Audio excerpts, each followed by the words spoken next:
Thank you, Mr. Chairman. Mr. Reynolds, I'd like to start with you. You serve as the Regional Director for the Park Service for Interior Regions 6, 7, and 8, and that, of course, puts you in charge of the parks within my state. Yeah. Now, as I understand it, some problems with overcrowding occur and can be addressed inside of our parks, but many of these issues begin outside of our parks. Can you tell me a little bit about this consideration? Yeah, so I think, Senator, thanks for that question. If getting people before they arrive, right, would be one idea. And that's something that we are exploring some better, I guess you could say, models and partnerships to look at traffic. We have a study happening in the Grand Teton outside of Utah right now, but in our region that's looking at where visitors are coming from, what they do when they get there, what their vehicles are doing, what their visitation preferences are. These kinds of studies through some social science work and working with the Federal Highway should be able to give us better data. But I think really getting the word out, Mr. Gartland mentioned, I think, something very similar, right? Before you leave the house, as it were, wherever you are, what is the situation on the ground? That's something that we're exploring. Right.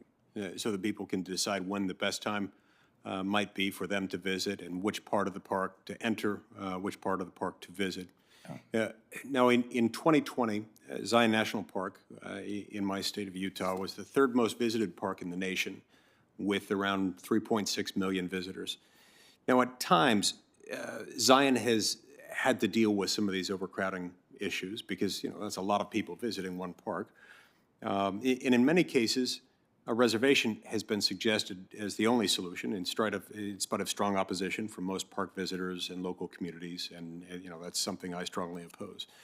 But I think the East Zion initiative can also serve as an excellent test case for what can be done to address these issues without capping visitors or degrading resources. Can you tell me a little bit about the efforts being undertaken to disperse visitors to underused assets as part of the East Zion initiative? Yes, Senator. So we're pretty excited about the conversations happening in and around Zion, and I'm just going to use that as a general regional area, if you will, sir, with the counties. But there's a multi-stakeholder engagement. There are, I guess you can say, interested citizens and developers that have the East Zion initiative and others that can help to supplement, I guess you could say, what people will be able to do and stay and experience. My understanding of the East Zion initiative is we have some robust conversations starting again so that we don't have just one size fits all for Zion. And I've spoken to the East Zion folks at least briefly, and they're extremely interested in working closely with us, and the superintendent is as well. And those things have been very helpful, and they're very appropriate for Zion. Zion consists of about 148,000 acres of land. But in years past, much of that visitation, as far as I can tell, the vast majority of it, overwhelming majority of it, has gravitated toward just a small handful of features in the park that are on more or less one side of the park.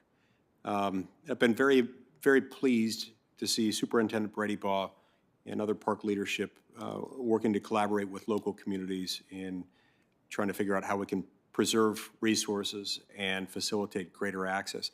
How can we encourage this type of collaboration in all of our gateway communities? Well, I think they are certainly Superintendent Brady Baugh and his very good team that are really innovative about how to handle those visitors without a lot of problems, are leading the way, and along with the partners in that community, which had started long ago. They were one of the first shuttle systems, as you know, Senator.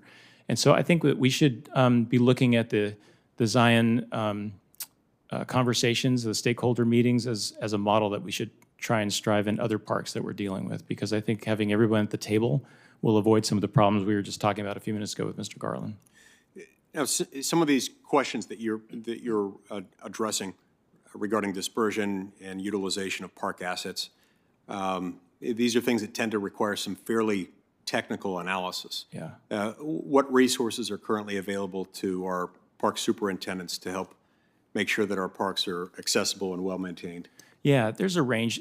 I mean, the superintendent may say there's not enough yet, but we have a small social science program. These are folks that help us with study design and how to do things, much more credible, right, than just back of the napkin kind of an approach. So we have, first of all, some academic help. We have CESUs, Cooperative Education Study Units, and we have a number of them in Utah, and so we can tap into academic help that way. We also have the Visitor Use Management Framework. We've trained a little over 300 of our employees throughout the service that about how to handle the various tools and mechanisms within a visitor use framework, and the Zion team is extremely up to speed on that. Thank you very much.